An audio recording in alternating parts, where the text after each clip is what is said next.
Hello, beautiful friends. Welcome to Spiritual Center Spokane. My name is Reverend Bonnie. It is December 16, and this is take two. I did a live presentation on YouTube, and unfortunately, there wasn't sound. So, for those of you who tuned in and kept texting me, there's no sound, big apologies, or you didn't text me. What would that be? Sent me messages. Big apologies. This is a do-over now. And so I send you deep, deep, deep love. I am so glad you're here. And for those of you who've been here with me all year, thank you. And for those who are tuning in for the first time, blessings to you and thank you as well. So, oh, this is what I do on our gatherings on Tuesdays, 6 o'clock Pacific time, is I talk about my spiritual journey during the week, what has come up for me, what I've been thinking about, what I've been contemplating, and um, what is of import to me, and then I share it with you. So this past week, I have really been thinking a lot about consciousness. Consciousness with a capital C, which is what we're looking at this time of year, which is Christ consciousness. It's the consciousness that is eternal, it is everlasting, it is always abiding, and it follows us from lifetime to lifetime to lifetime, and it is without body and it is within the body. So, and our body's within it. So it's a never changing consciousness that is expansive. Then the small c consciousness is our individualized consciousness that is our perception or our perceptions. And what I've been thinking about these past this past week is how much effort and work it takes to change consciousness. How, first of all, how much work it took us to develop the consciousness that we have, and then how much to un unfold it, to take it apart, to undo it. And the real spirit, the Holy Spirit, the Christ consciousness is behind the indoctrination that we have received, which is the small c consciousness. So I have been thinking about the stripping back of labels and the stripping back of ideas that we make concrete through consciousness, small c consciousness. And where my attention has been for a good part of this last year and going into 2026 has been my health, has been health. So in March of 2025, the doctor had shared with me that I had some test results where my body was, I'm going to call it out of alignment. That's what I'm going to call it because I refuse to give it a label.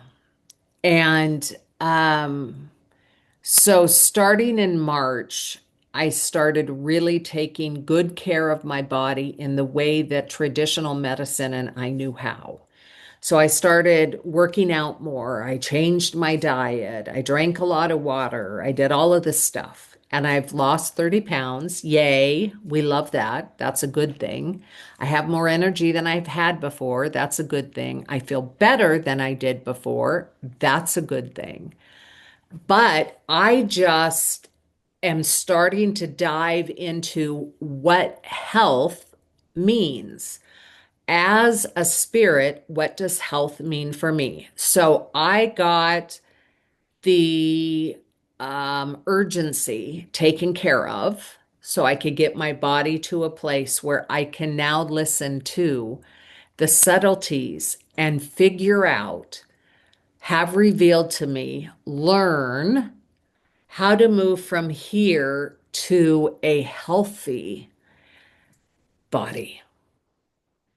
And I am let me back up one more step. To say that in the last 30 years, I've worked with so many people around their small c consciousness, around their consciousness in healing all kinds of disease and physical stuff. And I've always wanted to teach a class or write a book called the spiritual healing behind physical health, or spiritual spiritual practices for physical well-being, or something like that, because there is such a correlation between the two.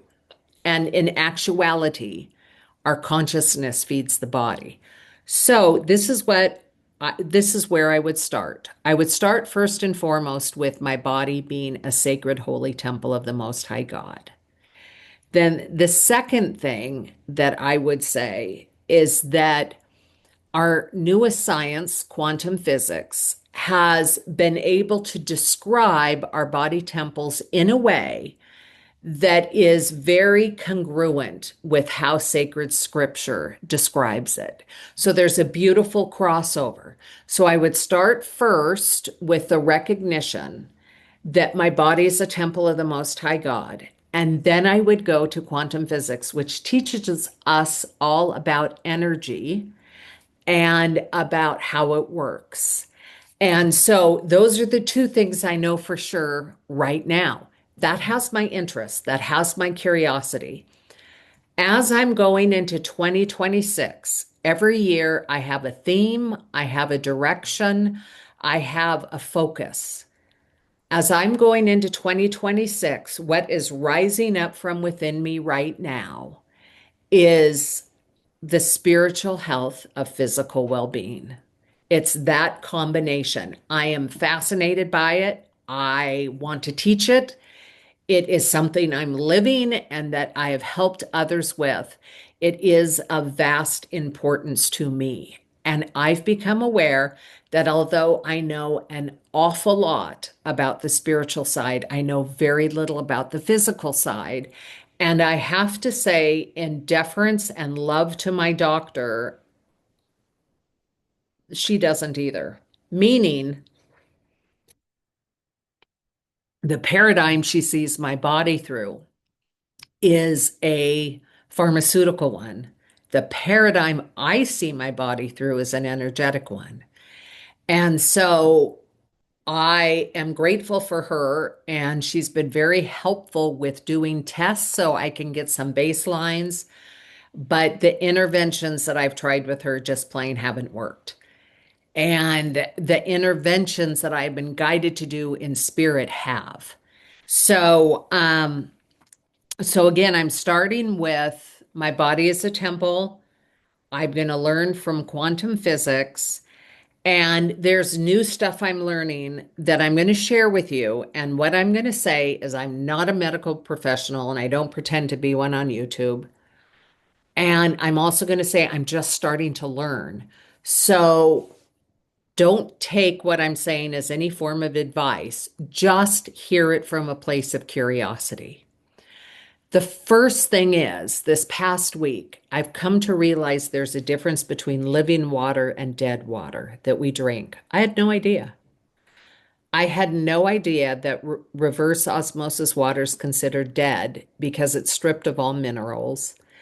And I had no idea that living water comes with some level of mineral in it.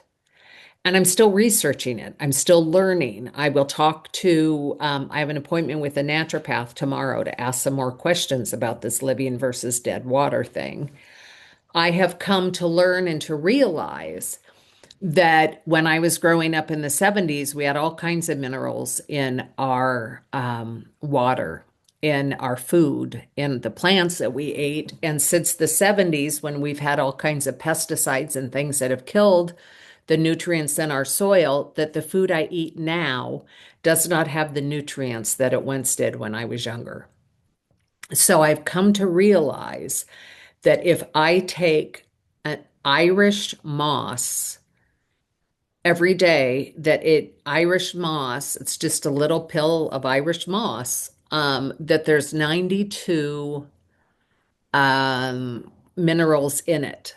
And so I am experimenting with my own body and I am playing with what does it mean to bring minerals back into my body, and will I know a difference and will I see one? I'm not sure.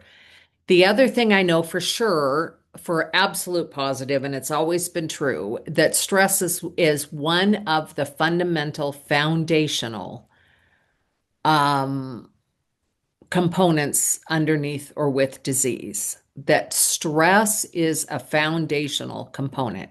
How we de-stress our body is often through exercise, through movement. It moves energy and through meditation, where we're able to see thoughts and know that they aren't who we are.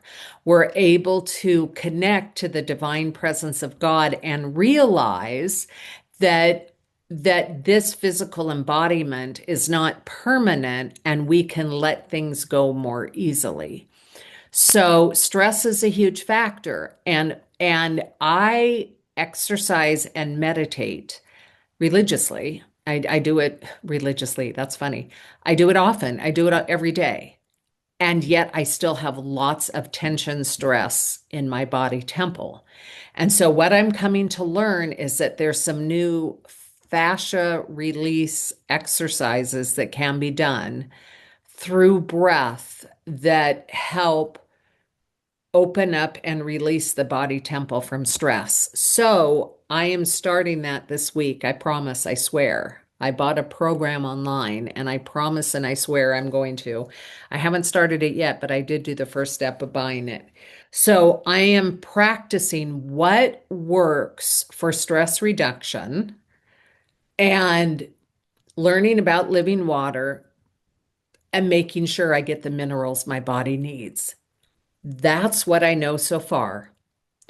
And I never thought I'd have to learn this, but I do think there are some health basics that may be universally beneficial to us that I'm willing to explore and to look at.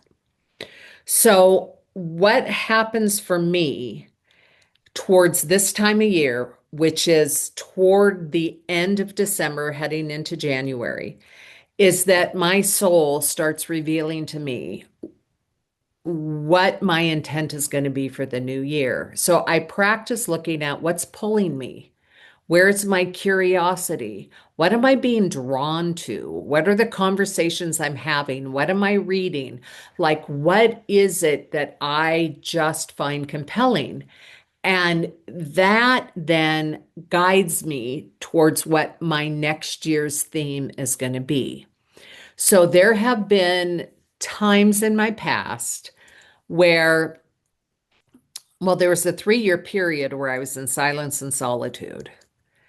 And my theme was to live from my soul, to go beneath all of the programming. And of course, I didn't make it through all because I'm doing the medical part of it now, but to go through the different programming I had, get down low enough that I could have a connection with the divine without me getting in my way.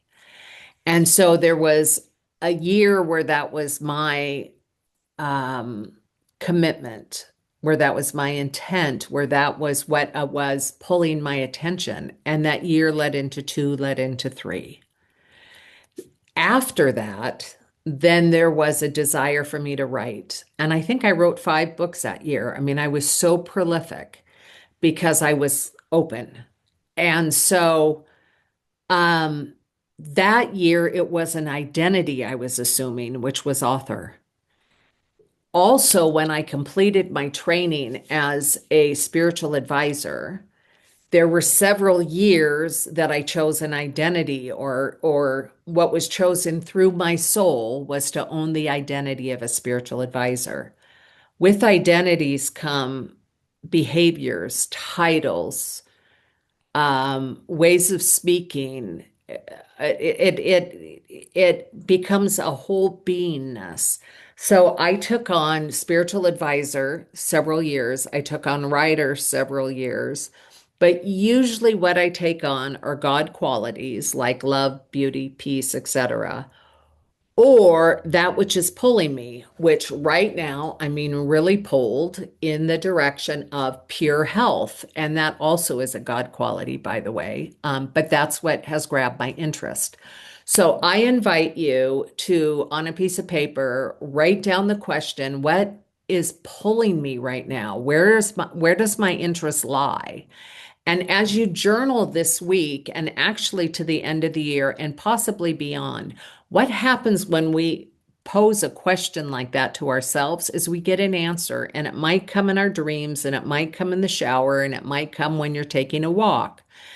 But it is going to find you, and then that will be the template for your next 2026 for the year.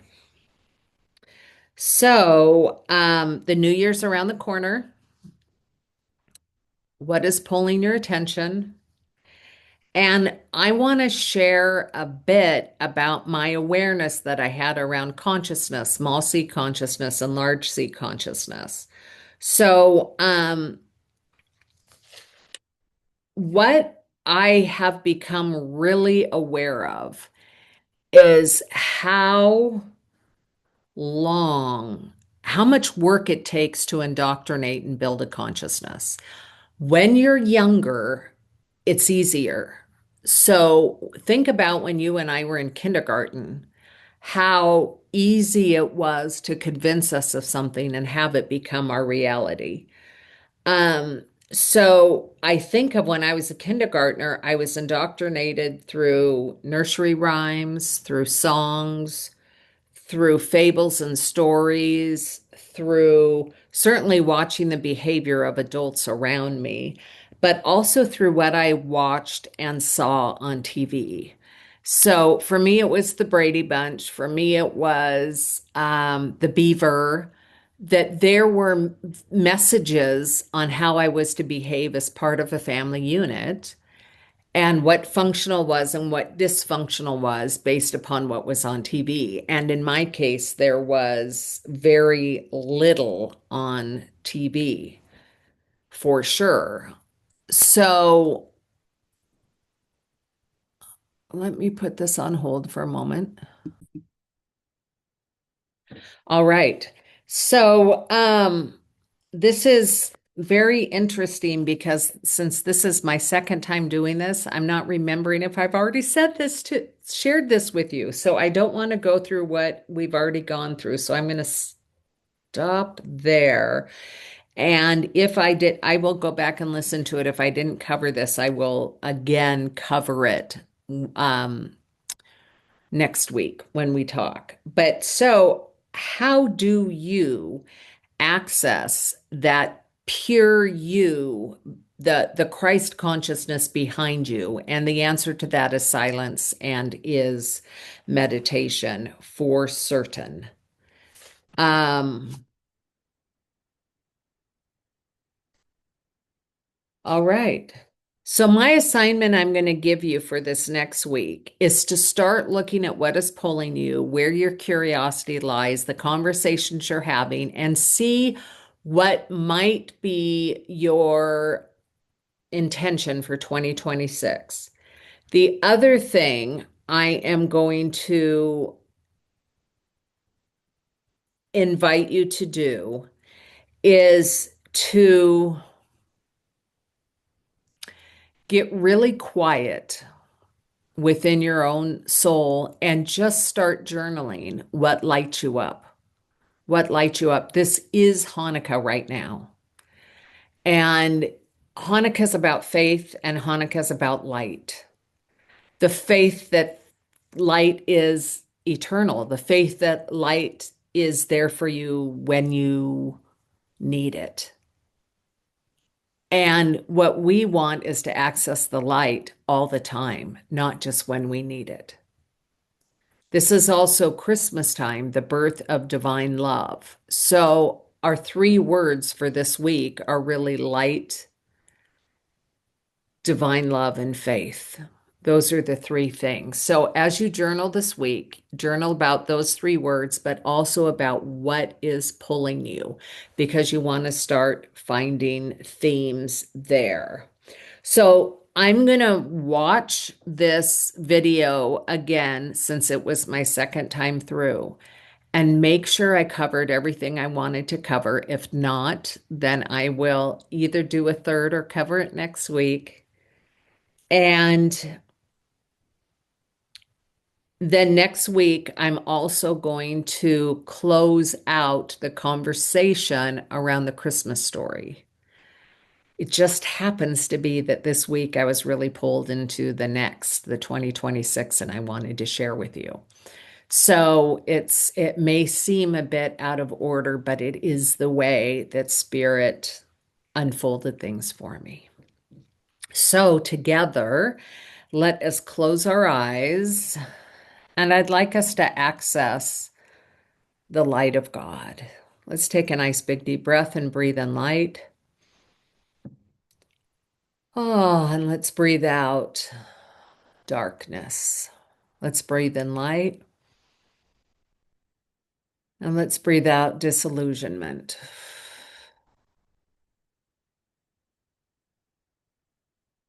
Let's breathe in light. Let's breathe out stagnation.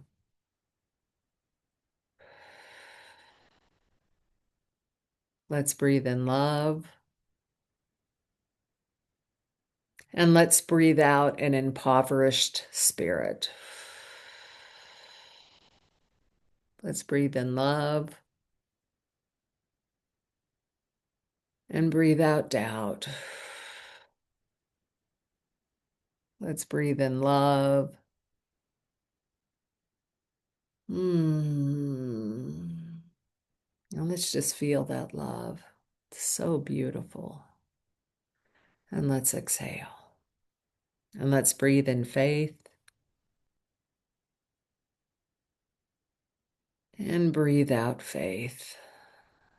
Let's breathe in faith and breathe out faith. And one last time, let's breathe in faith. And let's breathe out faith.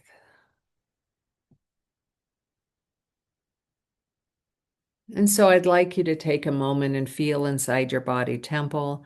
I'd like you to feel into the cells in your body.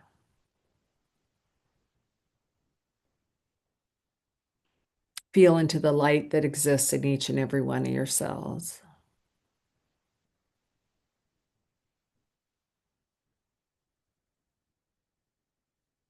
I'd like you to feel into the field around you and all of the light within the field that surrounds you.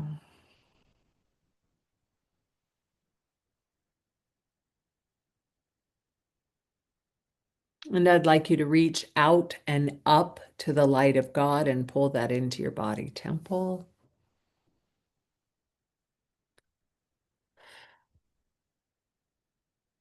And so the light from the divine presence is touching the light from your auric field, is touching the light within your cells.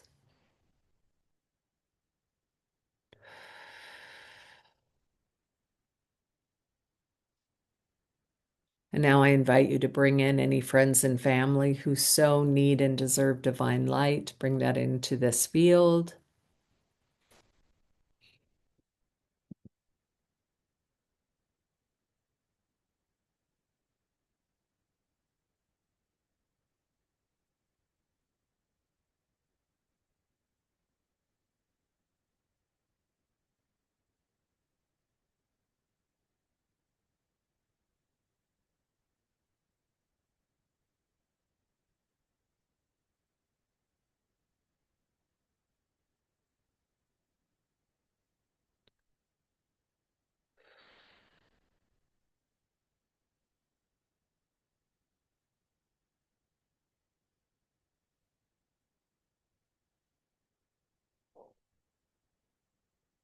And right here and right now, I just give thanks for the light of God that is the very light of my being. I give thanks for the light of God that is the very light of your being.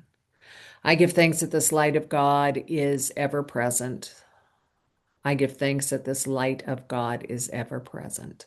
I give thanks that this light of God is ever present and that only our attention can take us away from being in it. And so I pull my attention back to this moment to feel into and to experience the light that is the very core of my being.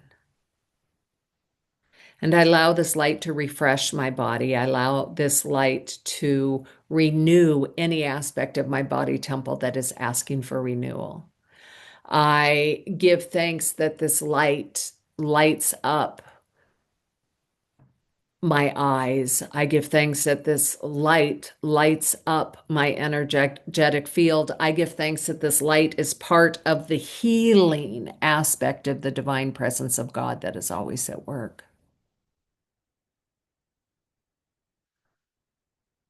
And I bless those who are asking in prayer for divine healing, that this light of God, which I accessed, which is the very heart of their being, may feed them and be in response to their prayer. I join them in consciousness right here and right now for the two or more consciousness that their prayer is indeed answered, that God the good has said yes. I speak that for myself. I speak that for everyone in my neighborhood. I speak that for Spokane, and I speak that for the country and the world, that the light that guides us is activated for those who've asked for it, for those who said yes to it, for those who want to live from it, that it is easily accessible because you and I have come together tonight in agreement that this is so. So I bless each one of us. I give thanks for the presence of God in all of its glory. And I know that everyone within the sound of my voice is led and guided into their 2026 intention with ease and grace. And together we say, and so it is, amen. Love and blessings. I'll see you next week.